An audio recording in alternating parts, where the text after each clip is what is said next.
Before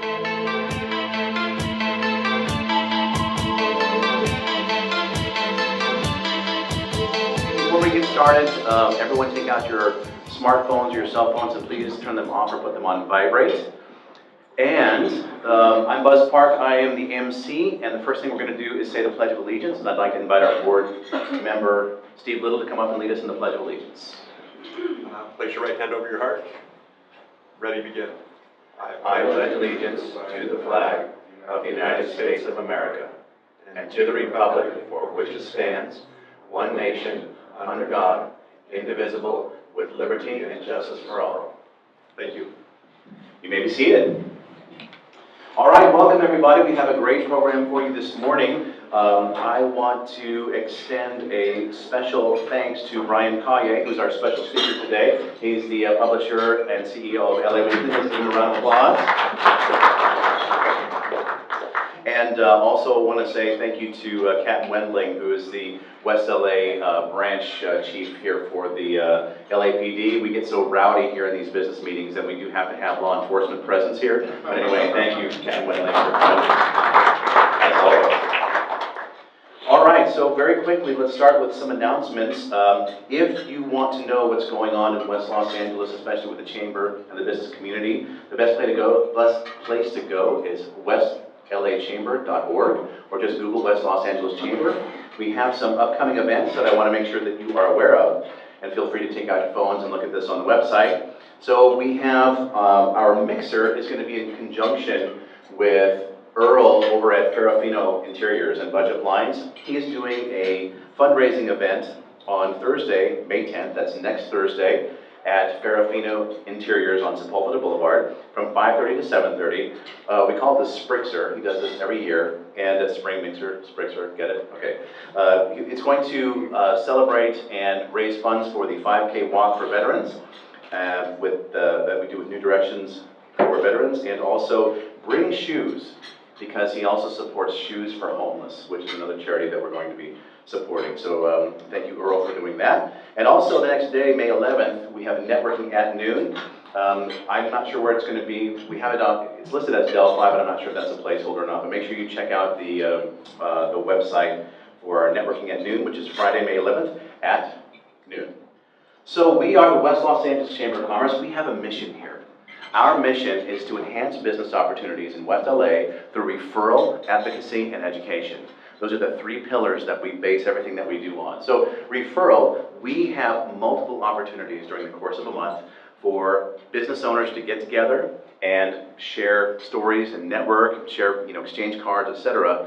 Our goal is that we as chamber members can develop, strong relationships with like-minded business owners and help each other's business grow. I mean, that's what it's all about. Because people do business with people they like, know, and trust, right? So we want to provide as many ample opportunities as possible for business owners to get together and grow that relationship, etc.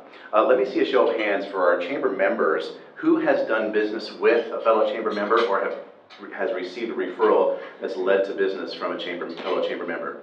So pretty much all the veterans in here are raising their hand, myself included. The fact is that it works. It absolutely works. And the more you get to know folks in the West LA Chamber, the more you're going to realize what a high quality and high caliber group of people that we have. So advocacy and education, we often have community leaders and political leaders that come and speak to our breakfast. A community leader today, for example, with Brian Calle, we love to make sure that we are in touch with what's going on in politics and etc. And we want to make sure our elected officials know what's going on in the business community, especially in West LA, because for goodness sakes, we have to keep them accountable. And also education. There's often opportunities where chamber members will put on a free workshop for fellow chamber members. That it could be anything from marketing to business networking to lifestyle stuff, whatever. But there's often opportunities from members to educate other members about how to grow their business, etc. So lots of good stuff out there, right? Okay. Let me see a show of hands if this is your first time coming to a chamber breakfast. All right, so let's have a round of applause for our first time visitors. We're great to have you. So what we do, we really want to do some networking. So I am going to stop standing up here and talking here very shortly. So we do a couple things. We like to do what's called table networking, where everyone at the table is going to have an opportunity to give their personal presentation, their little business elevator pitch, if you will.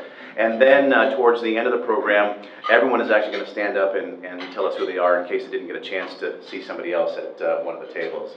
And so what we're going to do now is we're going to actually start our first round of table networking. Who is here who would actually like to do some networking and maybe develop a business relationship? Yes? I've got 4 people. Excellent. You guys are going to love this program. The rest of you just hang in there, I promise. Know it. All right, so what we're going to do is at every table we need to have a timer. There should be either an ambassador or one of the board of directors who will do the timing for you. So that was wonderful. The food is delicious. And then we do have a guest here from Networking at Noon. Yolanda, if you want to raise your hand. Oh, yes. Good. So she's new. But if you haven't been before, please join us, or you're always welcome. The food's delicious and great company. Thank you. Awesome.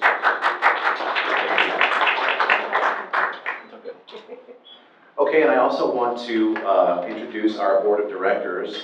First and foremost is Ruzbeh Farhanapur, our chamber president. Ruzbeh, so great to have you. Stand up so people can and I'm just going to ask the board of directors, and if you guys can just stand when you're acknowledged. Simone Etihad, Bill Gabriel, Chris Ryan, Nina Malasser, Steve Lillard, Dr. Bill Manos, Ellen Mcneil, and Cynthia Rockwell. Stan, you're the first one on the list too.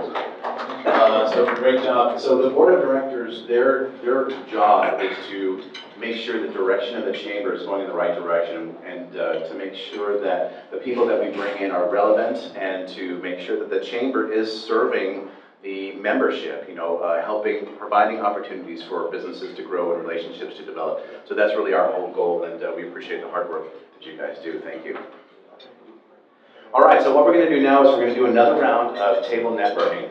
So what you're going to do is you're going to stand up and you're going to go to a different table and just mix things up. Timers, if you can stay at your tables, that would be very helpful. But there's table 2 is open. Go ahead and I'm going to give you 90 seconds to make it to another table. Feel free to take your drink or your breakfast with you. But we're going to do another round of table networking. But you're all going to go to mix it up with a different table. Quite a few times already today, so thank you guys so much for your support. I know that this chamber has been so involved. Like LA Weekly is our media sponsor. Steve Little is also having an expo booth there. There's Delphi Greek is going to be giving away a free dinner for the team that wins or raises the most money. So I appreciate the support that we're already getting here. I think 670 AM did a media shout out for us. So thank you guys for all of that. But we still need more. What we do is we help homeless veterans get housed, get mental health treatment, substance abuse counseling, and we help them get back on their feet and live the lives that they deserve. And rather than ending up on the streets, a lot of the guys have been homeless for maybe 5 or 10 years, even longer. And we help them kind of get reintegrated, teaching them basic skills to get back into housing, back living a life. And we always need the support. And one of the things that doesn't get funded very well through government funding is mental health treatment. So that's been our big push. And we need a lot of private donors, a lot of support at events like this so that we can get those services and keep those services right here in West LA to help these veterans. I've got some save the date cards, so please take as many as you need, pass them out, go to our website, ndvets5k.org, create teams, and just thank you guys for everything.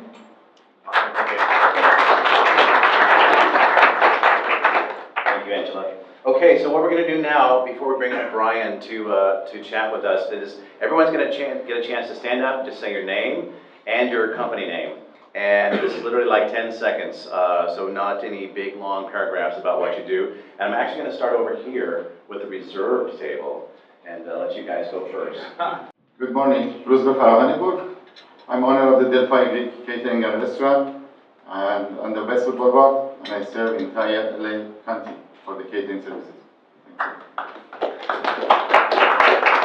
Good morning, my name is Demetrius Mavromichalis. I am an entrepreneur, business owner in Mar Vista and Culver City. I own the Wood, the Mar Vista restaurant, the Venice Grind, Harvest Grab and Go, real estate.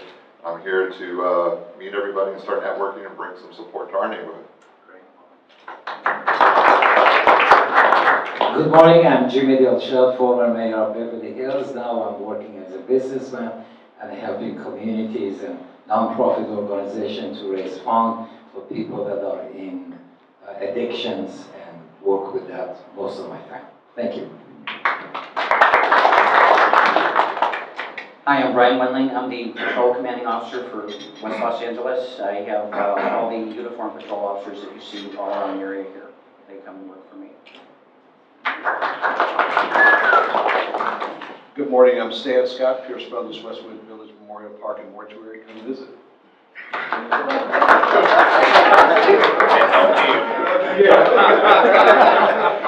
Good morning, my name is Nemo Ambassador. Think of Finding Nemo, you'll remember me. I work with Statement Rental, and I'm also an ACTRA ambassador in Washington, D.C. On behalf of car rental industry. Thank you.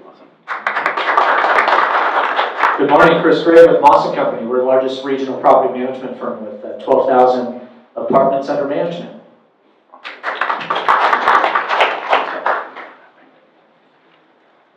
Good morning, Christine Halverson with Berkshire Hathaway Real Estate. Thank you. Good morning, my name is Courtney Fisher. This is my first time at the Chamber, and I'm the proud owner of Clubhouse Exchange. We're a children's resale company, store, and we ran open May 19th. Hi, I'm Bruno Pisano. My company is LAV1, and I do pretty much everything that has to do with the internet, whether it's putting companies on first page of Google or web design, mobile apps, you name it. I'll be happy to help. Thank you. Steve Little, Safe Harbor Insurance. Not sure what else to say. Senior Lead Officer Christopher Baker. I'm the Senior Lead for our Century City to Venice, Los Angeles. Good morning, everybody. My name is Phil Pond. I'm a police officer for the City of Los Angeles, and Captain Brian Willing is my direct supervisor.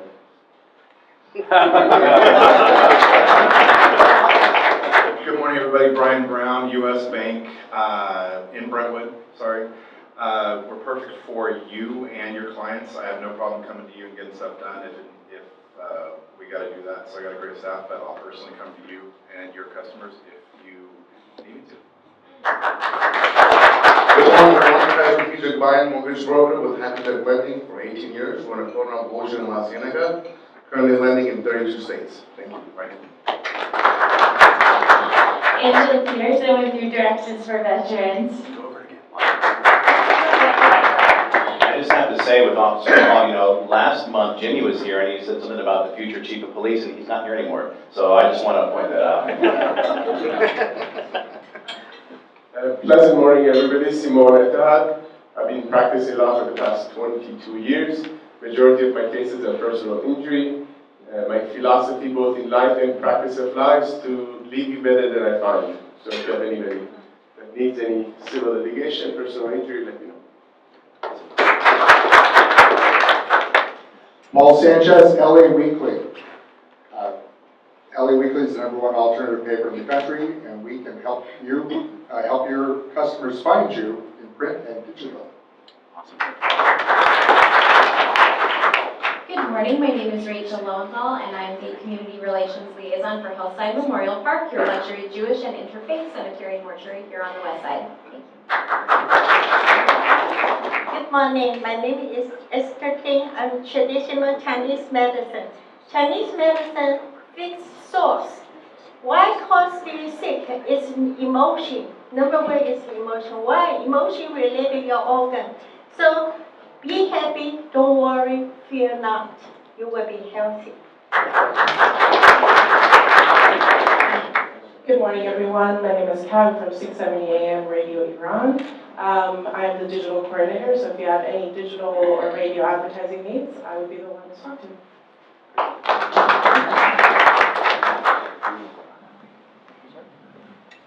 Hi, my name is Alex with Access Solutions. We do ADA compliance to help brick and mortar avoid ADA lawsuits. Good morning, I'm Gary Average from Go Graphics and Printing Company, and you can Find us online at gographics.net. We've been serving West Side businesses and individuals with their printing and graphic design needs since 1982. Good morning, I'm Dr. William Manos, AKA Brad Pitt. I look exactly like I'm only different. And I would just like to tell you that you can eat the lettuce now. You're good. Hi, I'm Joan Fields Evans, Keller Williams Realty West Side, specializing mainly in residential real estate, called Joan for my dream home, which is also my website. Hi, I'm Philip Gabriel. I own a company called Scrubs Unlimited. We specialize in scrubs and lab coats and also children's scrubs and lab coats. Awesome. Hello, I'm Yolanda Peraza. I'm a residential real estate broker, and I'm on my own. I have been licensed for over 15 years, and I own my own company. I'm a broker owner. Thank you. My name is Fazal Jeffrey. I'm a filmmaker, cinematographer, videographer, and photographer. I work in this field more than 20 years in our country and here. And right now I work more with fashion cases, models, and fashion designers. Morning, this is Summer Sandesh. I'm a photographer for celebrity or event or advertisement for a company and interior designer. But I prefer staying with clinical psychology, but just now I'm a student of physician doctor in UCLA. Great. All right, and I'm Buzz Park. I'm with Lightyear Marketing Group. I work with small law firms and local businesses to help them find, get, and keep customers' websites, pay-per-click advertising, email marketing, etc. So give yourselves a round of applause. Good job, everybody. All right, now it is my pleasure to introduce our speaker for the day. And we're very, very excited to have Brian Calle. He's the publisher and CEO of LA Weekly, the editor-in-chief of CalWatchdog.com, and a professor over at Chapman University. So prior to his current professional endeavors, Brian was opinion editor of the Southern California News Group, overseeing editorial content for its 11 newspapers and websites, including the LA Daily News, Orange County Register, Riverside Press Enterprise, Daily Breeze, Long Beach Press Telegram, and the list goes on and on and on. So a lot of that stuff. He also served as the director of sales and marketing for Sally Ride Science, where he worked under the noted astronaut and CEO Sally Ride, and was the co-host of Fox 11's You Decide SoCal. It's a weekly news broadcast. He later worked as vice president of the Claremont Institute, worked as a congressional aide in the U.S. House of Representatives, and has also taught undergraduate students at Cal State University LA and Cal State University Fullerton, and a graduate course at Pepperdine.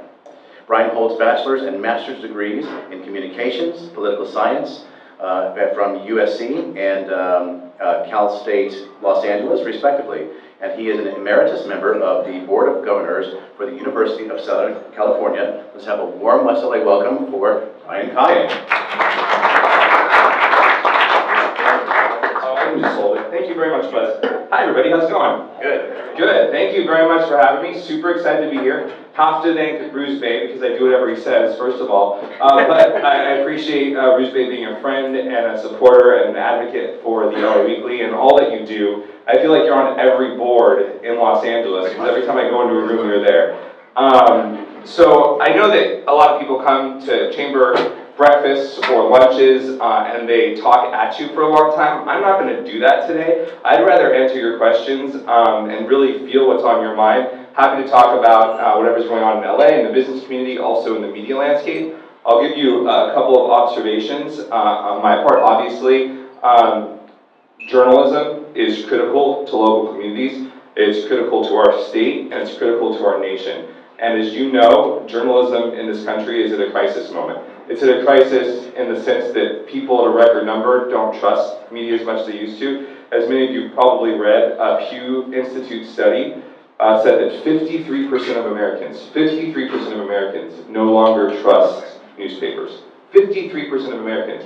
That's a majority of people in this country. That's a problem. Two, we read it every single day in newspapers, or we hear it on the radio, or we see it on TV, that there are more layoffs, or there are more changes, or there are more adjustments, or there's more downsizing in the media landscape.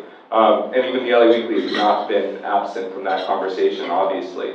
And so something has to change. And for me, that's why I got into this. The idea that we need long-term, sustainable, and new practices and business models for journalism in this country. I came up, as Buzz read from my bio, through the editorial side of newspapers. I actually never intended to go into newspapers. If you would have asked me when I was a kid, there was no way that I would have ever, because I grew up as a digital native. I was like, I'm gonna be like you, Brad Pitt. I'm gonna go act, that was my thing, like I'm gonna go do that. And I remember my mother, who, I grew up really poor in Chino, not too far from here. And my mother was on food stamp and welfare. And one of the 3 jobs that she had was delivering a newspaper. And of the jobs that she had, she valued that one so much because she revered the importance of the local newspaper, the Daily Bulletin, actually, out in Ontario. And it's funny because for someone like me who was young and didn't really read a newspaper growing up and got all my news online, I never really had the same reverence that my mother had. But years later, when I took a position at the Orange County Register and started to do investigative journalism and to break stories, I was like, holy crap, like I'm having an impact, I'm changing things, I'm making things better. And then fast forward 5 or 6 years after that, the newspaper that my mother used to deliver as one of her 3 jobs so that she can come up in the world is a newspaper that I'm running editorial for. And so for me, I just thought to myself, this is an industry that's actually critical to democracy, yet it's not finding a way to sustain itself. And people come from outside of the industry and try to fix it. People from within the industry on the business side try to fix it. And so my attitude was like, you know what? LA is the 2nd largest media market in the world. The LA Weekly is a strong brand within Los Angeles. Los Angeles is one of the places in the world that has the most investment and upside for the next several years. If you can't figure out how to create a sustainable business model in Los Angeles going forward for a media company, it probably can't be done. And so fortunately, we have a really awesome and dedicated staff and team at the LA Weekly, and we're building that out even further. Paul's here, who's been with the paper for 27 years? 27 years, and he's become a friend and confidant that I enjoy going around town with, and appreciate him getting up really early to be here. I'll buy you a Bloody Mary in a couple minutes. And so for us, it's all about figuring out the right path ahead. One of the things that we did with the LA Weekly, I'm sorry Westside, but we moved from Culver City literally this week. Yesterday was our first full day in our new offices, but we moved from Culver City to downtown Los Angeles. Because I think that there's an opportunity for us in downtown Los Angeles. As many of you know, downtown Los Angeles is seeing its renaissance in many ways, and I think that's only going to continue into the future. But just because we moved to downtown doesn't mean that we don't serve all of Los Angeles. One of the things that I'd like to see the LA Weekly do is focus more on our hyperlocal coverage and our key verticals. I've said publicly so many times that the LA Weekly needs to be the cultural center of Los Angeles. And part of being the cultural center of Los Angeles is having people of communities write about those communities. I think for too long, in too many newspaper organizations, you've had people who come from different backgrounds, or come from privilege, or come from communities outside of the communities that they actually cover and write about. And when that happens, it's a different perspective. It's sharing a different story. It's sharing a narrative. And my goal is that because LA is so diverse, and because we're a center for so many different cultures, that I want to see people who are from the communities cover those communities. It's a long process, and we're building it out. But I think there's this tremendous opportunity here to make the Los Angeles Weekly a model going forward. I don't think that it's acceptable that we all say, okay, well, newspapers are dying, or that journalism is dying. It's too critical to let die. And so for me, I think a big part of my job, now that we've got some of the structural issues under control at the LA Weekly, is to get out and tell that story. But I think also challenge the people with whom I meet to get involved and support their local journalistic institutions. Because it's funny, every day I get a pitch, and Paul probably can attest to this too, even being on the sales side. Oh, you know, I want a story about my restaurant. I want a story about this charity event. I want a story about my business. But it never comes with, how do I help the newspaper? How do I help the journalists there? How do I help grow this so there's more fair coverage in Los Angeles? And I think that's the conversation that we need to start having, because it's critical that we have the support for these institutions to continue moving forward. And I think that we're on a really good path. As you guys know from reading the LA Weekly, it's historically been a really cool print product. But my goal is to flip that on its side a little bit. My goal is to create an LA Weekly that's a truly digital multimedia platform that, oh, by the way, also has a really cool print product. Which means building out digital video networks, which means investing a little bit more in our digital side of the business, which means being really creative with some of the digital offerings, including podcasts that we move forward and do. Also, it means doing things that I've done in the past for the other newspapers that I've run and worked with, which is radio partnerships and television partnerships as well. So we're working on all of those things. I don't sleep much, which is why the gray hair is here and the bags are under the eyes. But it's a really fun task, and I'm really happy that we're here in LA trying to make a difference and help support all of you in what you're doing. And I think what you'll find with the new LA Weekly is that we're going to be more accessible and we're going to be out in the community a lot more, and that we return phone calls and emails. As Ruth Bay can attest, when he texts emails or calls, I make sure something gets done. So I'm going to keep my promise not to talk at everyone, because I'd rather hear your questions, because I know there's a lot of people's minds, so go ahead. Yeah, Brian, thank you so much. I'm curious, how do you move forward in the journalism industry when so much of what is now called news is actually people pulling sources from bloggers or whatever that's unsubstantiated? I mean, you have, like, for example, the Huffington Post. I mean, the entire newspaper is built on blogs as opposed to paid journalists who actually go and research the stories. How do you move forward from that? No, 100%. I think that there's, a larger conversation about social media in this as well, and Twitter, which I refer to as a human cesspool. Because, while a lot of news is broken on Twitter, it's unsubstantiated. And we've been a victim of this as well. You can make almost any claim on a blog or any claim on social media, and people take it almost instantly as fact. And I think that when I mentioned earlier that the industry is in crisis, I think it's actually a crisis of not just economics, but a crisis of credibility. And so journalism institutions with reputable brands need to start taking some of their responsibility more seriously, in the sense that they have to understand that while some of it's their fault and some of it isn't their fault, that mainstream media outlets are not as respected as they once were, and we have to be even more precise and delicate in the way that we approach covering news. Because I think the long-term game here is that people on social media isn't accurate. Like, I need to start getting news elsewhere. As you mentioned, I teach a class at Chapman University, and one of the things that my students always ask me is like, well, how do we know if it's real or fake? And I always tell them, I was like, on the first read, don't believe it. On the second read, think about it. And on the third read, be very, very critical. And always read a story from 3 or 4 different sources. Even when I hear something or read something in a mainstream media outlet these days, particularly about anything from politics to not to business, I always go to the primary source almost immediately, especially if I'm outraged, because obviously these days there's a lot of sensationalism, and so you read a headline and you're like, oh, I can't believe that they said that. And then I go directly to make sure it was actually said, because what's missing, I think, from the blogs, as you mentioned, and some of the digital news outlets, is a really important thing in journalism, which is context. Right. And I think that a lot of the stories today are headlines or sensationalism or one-liners, which is cute and it gets clicks and it gets people so angry, but context is missing, and context is key to understanding facts.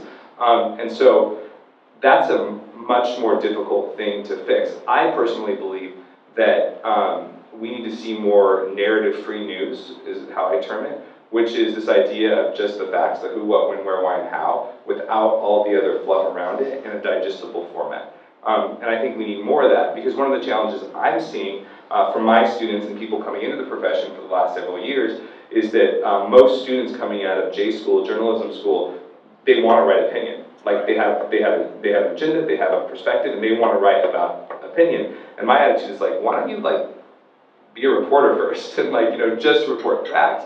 And that's a real challenge. I think it's a challenge that has to be addressed through colleges and universities, most certainly. But I think it's also making a concerted effort in leadership to foster an environment where we do not have a narrative or a perspective that we're trying to push.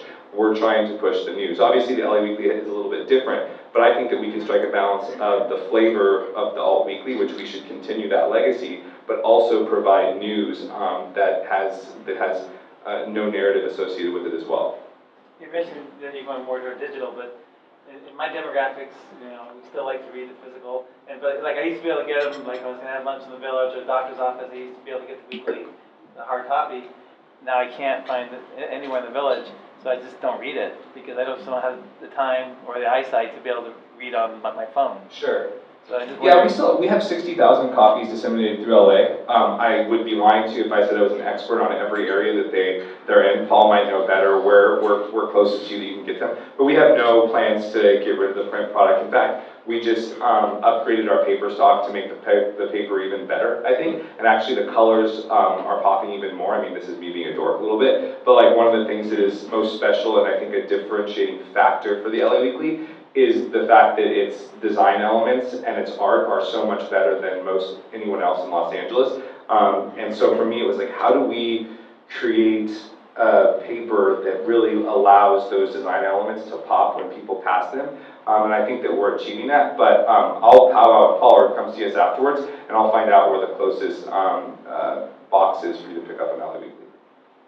Just a larger national question, the Sinclair merger, any comments with regard to that? You know, not really. I mean, for me, the challenge is that, as I mentioned, there's an economic challenge in the industry.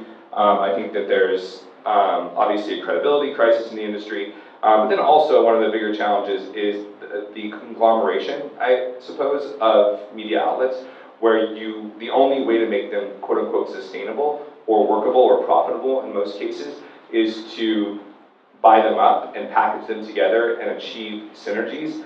I think there's real challenges with that model long term because you often lose the local flavor and you also lose hyper-local coverage. The newspapers, I think, that have the best opportunity for survival and sustainability long term are hyper-local products. I'm not a genius and I didn't come up with that. Warren Buffett, I don't know if you guys know this, but he owns hundreds of hyper-local newspapers because his belief and his bet is that those types of resources are the types of people need because you can't get that news anywhere else. So you can't get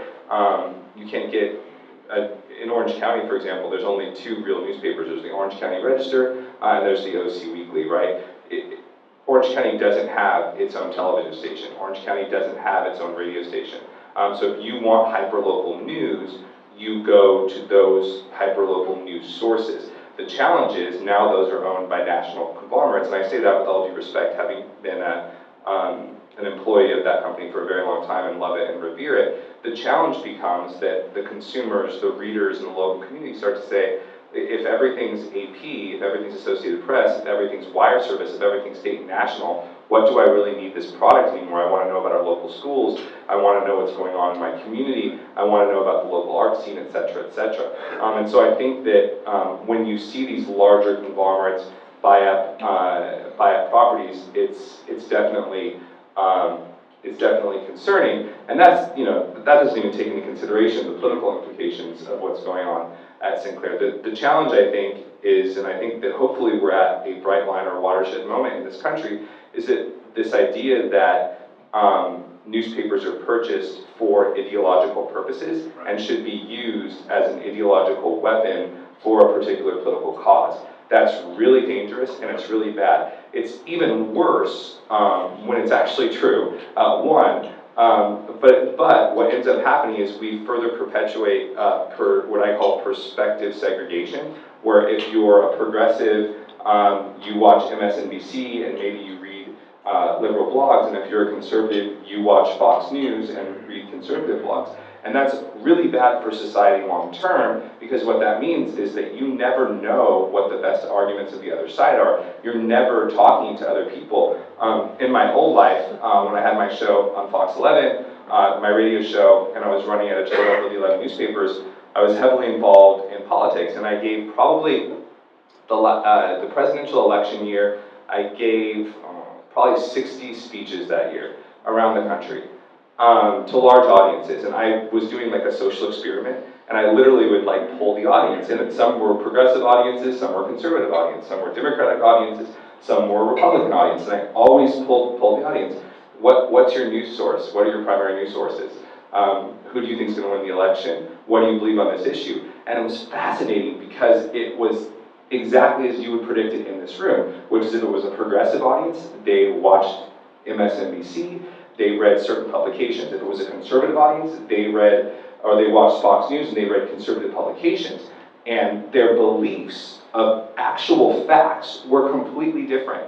I want to do, after we get the LA Weekly going and Paul starts to run it so I can take a vacation, I want to do like a late night show, and one of the segments I want to do is like headline versus headline, because I challenge you guys to do it right now. If you go to Fox News right now, no joke, and you go to CNN, they're going to have the same story, but the headlines are going to be so radically different that it's going to sound like it's completely different facts. And that is horrible. Right, who writes those headlines? Yeah, that's a great question. Well, the funny part is that in the olden days of newspapers, before my time, they actually had headline writers, but with the cuts over the years, headline writers went away. So it could be any number of people within the organization writing the headlines now. And you touch about the difference in the ideology between the different papers, but that has to do a lot with the papers or the media outlets trying to retain their audience. So can you comment on where you draw the line between advertising, clickbait, online, and news? Yeah, I mean, I think that's a big challenge.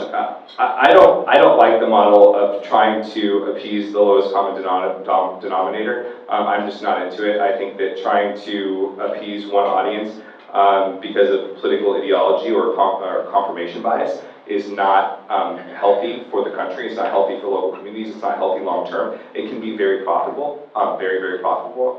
It's not something that I would support.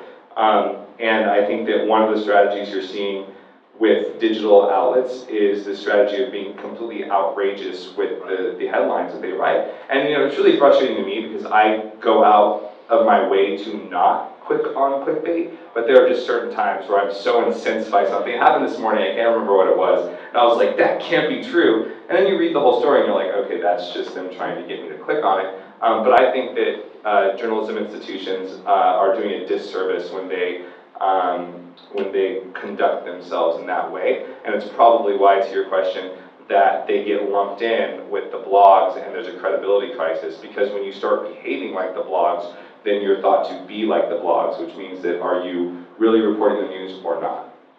Well, I think Wall Street Journal has a paywall where they allow people to read certain articles, so many a month, but that sort of lends itself to creating sensational headlines. Sure. And so it's problematic. Yeah, no, it's 100% problematic, and there are outliers in the industry right now. Interestingly enough, there's the Wall Street Journal, there's the New York Times, there's the Washington Post, all of which are having kind of record profit years. Not necessarily because their content is greater than it's ever been.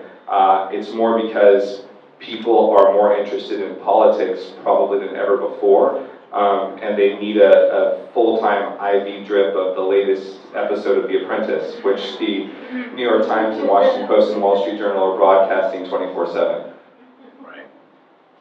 Brian, you talked about how you want to get more to a model where you're providing the facts as opposed to doing journalism with an agenda. Your opinion, is the American public capable or even desiring of that, or do they really just want to hear something that tickles their own ears? Yeah, and that's the challenge, right? Do you provide the service that the American public wants now, or do you try and take a leadership role to do what's right? And so I'd like to be on the side of history where you do what's right. In the short term, it's unclear that that's a very profitable business strategy. In the long term, it's the right thing for our local community, it's the right thing for our nation, and I think in the long term it becomes the more profitable model because I think that you gain credibility for that. I think that millennials, and by the way, I'm the oldest possible millennial, I'm 37 years old, I'm going to hold on to that for the rest of my life. Millennials have a different kind of viewpoint and digestion of online media or digital media. And I think and Generation Z most particularly, and I think that the long-term play is to appeal to that audience and also train that audience in a way that you're working on factual, narrative-free news as opposed to news that confirms particular biases. I think I would argue that we can talk about any number of political issues. We can talk about any number of social issues. We can talk about any number of local community issues from housing, which is huge in LA, to homelessness, which is even a huger problem in Los Angeles. But I would posit that the most critical issue of our time is journalism and the future of journalism. And I think that we should be more mindful of that. Another question. Yeah. So you personally, as CEO of the LA Weekly, what are the local issues that interest you the most? So I've been focused a lot on the business side of the company because I wanted to dig into the business side. We have a really great editor-in-chief, Derek Rainey, who's also our creative director. He's phenomenal. But personally, I challenged the editorial team to realize that we're not the largest media organization in the community. We don't have hordes of reporters and never have. But what the LA Weekly can do very, very well is pick 1 or 2 or 3 hyper-local cultural issues and own those issues. And so in one editorial meeting, and I don't go to all of our editorial meetings because I really want them to be creative and I don't want them to feel like because I'm there that they should do things that I would want. So I try to come in and out when I can. I'll go to the editorial meeting today. But one of the challenges I gave them was pick 1 or 2 or 3 issues that we can own and we can hammer points home and we can tell the story better than anyone else and do it in an in-depth and substantive way. And the issue that I told them I wanted on the list, so editorial, publishers have privilege on this. The issue that I wanted on the list was homelessness. For me, it was, thank you. I having been born in Whittier, and like I said, my mother, being a single mother and raising me, she did all sorts of odd jobs, and some of them was like couriering stuff back and forth between downtown Los Angeles from Chino, and she would take me sometimes with her, and I remember going to downtown, this is 20 years ago now, and to see that Skid Row isn't just sustained itself, but it's expanded, to see that when you go from downtown Los Angeles into Chinatown, you have more homeless folks. When you are around the corner from our old building in Culver City, you have a homeless encampment. When you go to Venice, where I recently moved from, you have homelessness. To be one of the wealthiest communities in the world, having just passed 2 different ballot measures, one for the county and one for the state, to help with homelessness. The fact that we have not made as much progress as many of us, I think, in this room would agree that we would have liked to. Someone needs to do a better job of highlighting that story, telling that story, and the many facets of that story. One of my writers and I had a phone call on my drive home. Interestingly enough, I was driving through Skid Row when we were having this conversation. I was on Bluetooth. Officers, I was on Bluetooth. I was not talking on my phone driving. And he told me that he's been digging into data, and one of the interesting things that he found was that 27% of the homeless population in Los Angeles is from the LGBT community. 27%, yeah, crazy, right? And that's obviously near and dear to my heart, and so there's all these stories around homelessness in LA that aren't being told. And so I would like to see the LA Weekly own it. Anyway, that's going to be one of the issues that we own. The second issue that they decided, which kind of is part and parcel with homelessness, is housing. And I think that we could do a much better job of covering housing and being advocates in the right way for housing development in Los Angeles, which I think is obviously critical. There's needs that need to be met, and we're not meeting them fast enough. So I would say for me, those are the 2 biggest issues. And obviously, like LGBT issues as well is like a huge one for me. We're doing, I'm gay, if you couldn't tell, but we're doing, for the first time ever, which is the LA Weekly should have done, but Paul made the introduction, we're going to be one of the main sponsors of LA Pride this year, which I'm really, really proud of. And so showing that we are integrating ourselves and that we are of the community and covering the community from that perspective. It seems like it's not just America that has or fake news. I just got a text that Malaysia passed the law anti-fake news, and they actually jailed some people for that kind of a news. Do you think something like that may be happening here, and maybe? Well, I mean, I don't think the freedom of speech. Yeah. Anything goes. No, I mean, I would hate to see journalists jailed. We've had journalists jailed in this country. Judy Miller comes to mind, who was jailed over the protecting sources in the Bush administration, including Scooter Libby. I was just on a panel with her at UCLA last week. So we've had that happen. I mean, I think passing laws to impinge the journalism isn't going to work. And I also am reluctant about any kind of laws that impact kind of the freedom of the press in general. I think that you're going to have this fixed because consumers are going to stop trusting and reading or watching certain journalism outlets.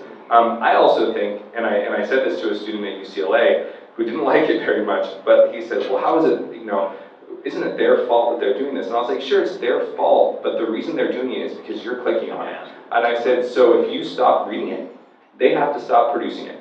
And I said, so the responsibility is on the consumer to be more critical and discerning. I don't watch, and I hate to say this because I've gotten offers as a talking head and pundit on many of these networks, but I don't watch any of the cable news stations anymore. It's not news, it's just, it's debate and chatter and nonsense for the most part. And I do my best not to, to not click on clickbait, although I'm, every once in a while I do. I think the most recent one, there was something this morning, I can't remember it, senior moment, but there was another one where it was a Trump tweet that I just was like, there's no way he said that. And then I went to his Twitter and he said it. And so, but I try very hard not to, but I think it comes down to consumers drawing a line and saying we're not going to consume that type of news anymore. And eventually I think people have to stop, I hope. The local newspaper for LA. How you want to keep our elected official locally, statewide and nationwide responsible? And how you going to deal with our elected officials? Yeah, I think that's a big challenge. As newspapers get a little bit smaller, one of the things that goes away, the first thing actually that goes away is investigative journalism. Because just to paint a picture for everyone here, investigative journalism is the most expensive part of journalism in any media organization.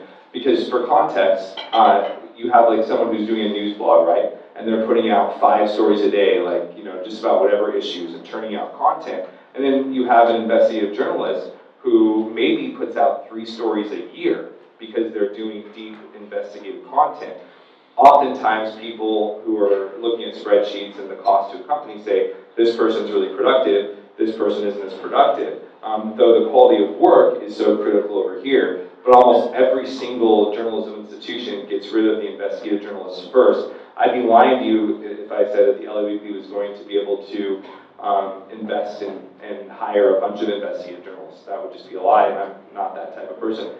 What I'm working on, and I think it's the model forward for a lot of these organizations, is a foundation, a local journalism foundation, and I already have some of our investors, but others who are ponying up some cash to support it, so that we can do investigative journalism through a 501c3 nonprofit, and then use that content and share it with any media outlet that wants to publish it. Obviously, the LA Weekly would be one of those partners, and because I'm putting it together, I would have the information pretty early about what was being covered, so I would make sure that we were publishing it. But I think that would be a way to hold elected officials in Los Angeles and elsewhere in California accountable, because as investigative journalism dries up, so does the accountability of some people in politics. Any other questions? Thank you all very much for having me. I appreciate it. Thank you so much, Brian. That was wonderful. Okay, so what we're going to do now is, I believe we have a door prize or 2. So did everyone put their business card in the silver bowl? Can we grab the silver bowl from the front counter there? If you have not yet put your business card in the silver bowl of goodness, do so.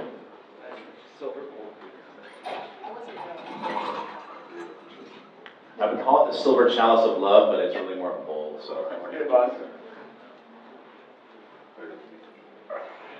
Pass it out this way. That's too big, that doesn't get to go in there.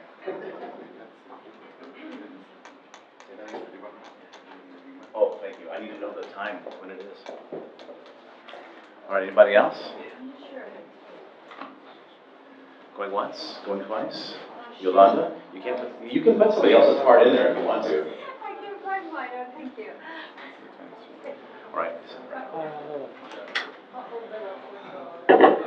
All right, this is your last chance if you have not put something in the bowl yet. By the way, I want to talk about a ribbon cutting.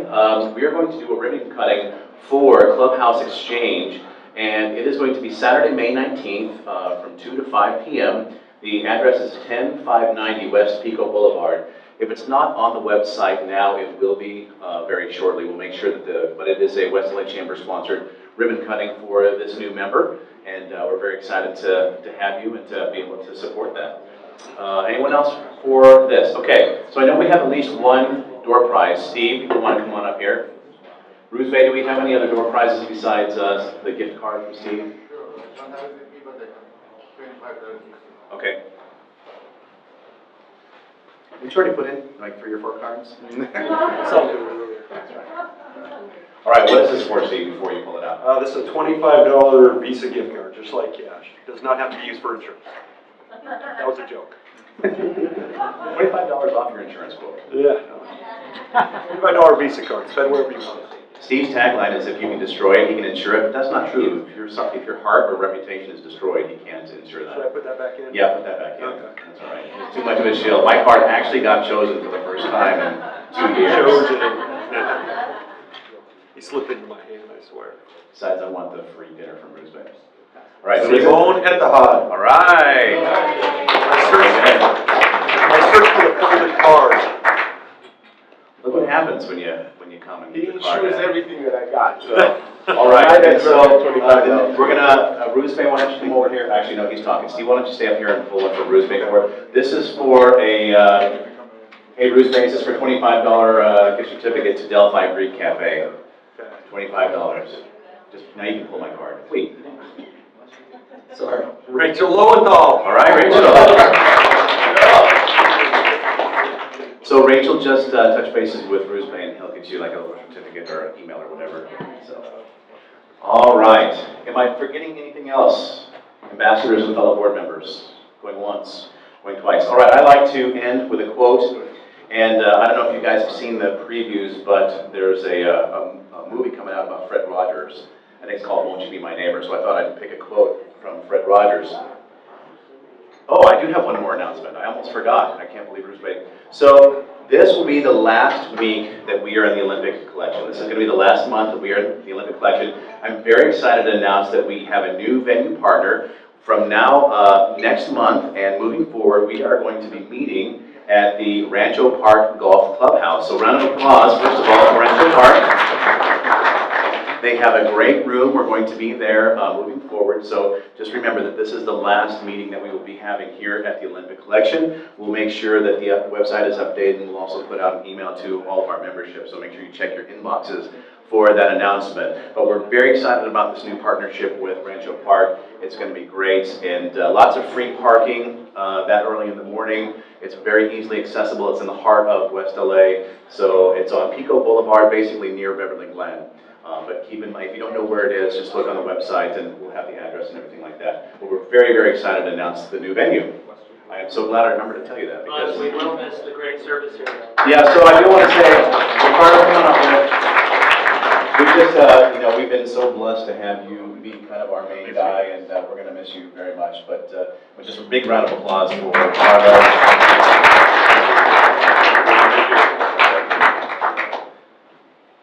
Ricardo always brings me iced tea, so I'm always, he's my favorite guy.